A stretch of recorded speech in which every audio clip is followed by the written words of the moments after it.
कराची में मुनव्वर चौरंगी का अंडरपास की तामीर का काम इल्तवा का शिकार है। मुतबादिल रास्ते भी इंतहाई नाहमवार हैं, जिसके बायस शहरी अजियत में मुब्तला हैं। तफसीलात सैयद वसीम की इस रिपोर्ट में। कराची में गुलिस्तान जौहर की मुनव्वर चौरंगी के करीब जेर तामीर अंडरपास पर काम ठप हो गया। मुतबादिल रास्ते भी इंतहाई नाहमवार हैं, जिसके बायस यहाँ से गुजरने वालों को शदीद परेशानी का सामना करना पड़ता है। कि सुबह जब हम जाते हैं, ऑफिस जाते हैं, अपने काम कारोबार के लिए जा रहे होते हैं, तो हर सड़क टूटी हुई है। इसमें कसूर मैं कहूँगा कि इस शहर को बारिशों ने नहीं डुबाया, बल्कि ना एली ने डुबाया। ये अंडरपास जो है मुनव्वर चौरंगी का, पिछले कई साल से ये ऐसे खुदा पड़ा है। मंसूबे के अतराफ हर शय फकत धूल मट्टी से अटी हुई है। मोटरसाइकिल सवार भी यहाँ से गुजरते हुए परेशान हैं। कम से कम एक चीज़ तो क्लियर करनी, जब आप काम कर रहे हो ना, उसका अल्टरनेट बना के देना चाहिए।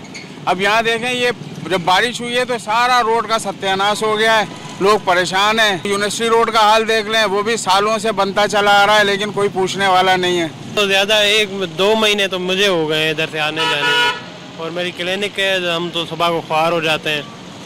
और आप सफूरा पे चले जाएं, वहाँ की हालत देखें आप, क्या हालत है। कई महीने हो गए हैं और काम बंद है। सुबह में ऑफिस जाते हैं तो दिक्कत आती है, और वापसी में भी यही आता है, यहीं से आते हैं। आज तो छुट्टी है, तो मगर ये कि दिक्कत तो यकीनन है। मुनव्वर चौरंगी का ये मंसूबा मुकम्मल करने के लिए शहरियों ने हुक्काम से पुरजोर अपील की है, ताकि इन्हें ज़हनी अजियत से निजात मिल सके। कैमरामैन BK फकीदा के साथ सैयद वसीम, डॉन न्यूज़, कराची।